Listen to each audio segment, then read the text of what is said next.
Oh my gosh, this is a terrifying chart right here. This is the Cromford Market Index for housing. And what this shows is the heat of the real estate market. And as you can see, it is plummeting. But before you panic, before you go making any crazy rash decisions, let me explain what this means to you as a homeowner and how you should think about this, in particular if you're trying to make a decision about selling a home or buying a home in the near future.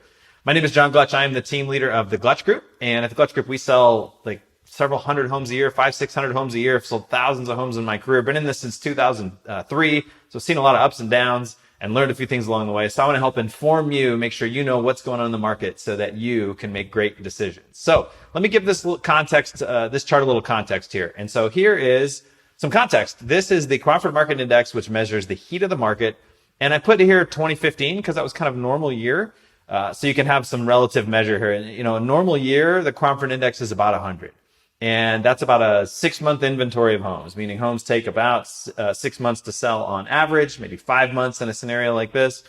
And that's kind of normal. You know, that's how it goes. Meaning if we just stopped selling, no new listings, no more listings came on, we'd run out of houses in 6 months. That's what that means. And 6 months, pretty normal. And we have gotten used to this whole other world where we put a house on the market and it sells in a day, right? And there's 20 offers and whatever. That's not normal. That's very unusual. And that's what we saw last year. So you can see here in 2021, the Cromford Market Index got above 500 and really hovered all year long over 350. That's a hot market. That's crazy. And we saw a lot of that toward the end of 2020 as well. But man, we saw a big change start to happen this February, and that bad boy started plunging. And so we're seeing now not just decrease, but really rapid decrease in the heat of the market. It's changing much faster than I anticipated. I think I knew it was going to change, but not this fast. This is crazy. And what's good is that this makes sense. It should be slowing down. Interest rates are higher. Prices are higher. Homes are less affordable. That should affect the market, right? In a market where everything keeps going up, that's bubble territory. So what we have here is a correction, which is good in the market heat. This is not showing up in prices yet. This is like a locomotive that was going full steam out of control and is now slowing down. It doesn't slow down fast. It takes its time. Prices don't adjust for quite a while.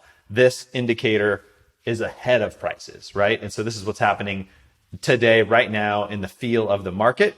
And so you can see that thing is plunging. Let me show you kind of what that ends up looking like in the statistics. So this is price changes per week. And you can see that just going through the roof right now, right? So price changes, you know, obviously price decreases. Like you don't typically list a home for $1 million and then raise the price next week, right? You typically, the house doesn't sell, you're going to lower the price. So these are the vast majority are price decreases. So we are seeing price decreases increase dramatically, like much higher, getting to, you know, the heights we saw in a more normal market, like May of 2019 was kind of a more normal market. And we're getting closer to that. And I suspect we'll probably even breach that at some point. So lots of price changes. So as a seller, you should know that it's a very likely scenario that you list a house and it doesn't sell right away, right? It's going to take a little bit of time. You might have to adjust the price. That's pretty normal. And we're getting back to that spot. We also see days of inventory climbing, right? So here's kind of the running average, 67. And that's very, as you can see, that's really low. It should be higher, like in that 150, 170, 180 range, which is like 6 months. So we're seeing that it's got pulled down because of all the crazy heat of the market. But what we're seeing now is this big jump. We saw it was about, 15 days of inventory like 2 months ago. And this spiking here over like 35 days now. So it's more than doubled in the last 2 months or so. So meaning just more homes for people to pick from as buyers.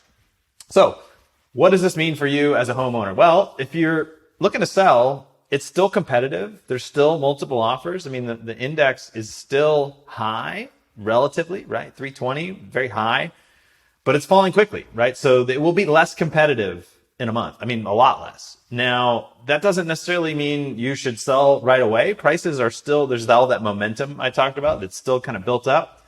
But I mean, if you're going to sell either now or in 2 months, I'd probably push you to do it sooner than later, because I don't think the momentum downward is going to slow down. I think we're going to start to see that continue. So if you're looking to sell and you really are going to sell in the next 6 months or a year, you might just take the safe bet and sell now. Now, this thing could level out like we saw last year, and maybe even go up at some point. That's possible. I think it's unlikely right now, but you never know. I've been wrong before. But I would say right now, the way the market's trending, you're better off selling probably today than you would be in a month or two. If you've got a long time horizon, there's no hurry. You've got no, like, I live in my house and I own it and I like it and I have no intention on selling it. I have rental properties that I'm not going to sell because that's a long play for me. The market has ups and downs and I'm totally fine riding those things out. And frankly, I don't have a better place to put the money. The real estate has done very well for me and I'm happy with the return I'm getting on those properties. So that's great. If you've got some incredible, super cool place to put the money, might be a good time to cash out for you, because you are going to list your home, in today's market and it's going to sell pretty quick, very likely. And, in the first couple of weeks, we can probably get that thing sold for you. That probably won't be the case in 2 months. It'll probably be a much longer time horizon. So might be a good time to cash out, or if you've got some flexibility in your schedule, might be a time to get things going sooner rather than later to get that property sold. But nothing to panic about. I really don't see this going negative. I think we'll probably get closer to 100, which again is normal. That's how it should go. That's sane. It's an indicator that the market is doing what it's supposed to do, which is cool off, right? So that's all good. I don't think at all this is bubble territory. This is nothing like 2008. So hopefully this helps you to make some good decisions as far as what you should do as a home seller. My name is John Gletch. If you need anything at all, please feel free to reach out to us. We're happy to address your particular situation and see if there's anything we can do to help you figure out what your best next move is in real estate. Thanks so much and have a great day. Bye-bye.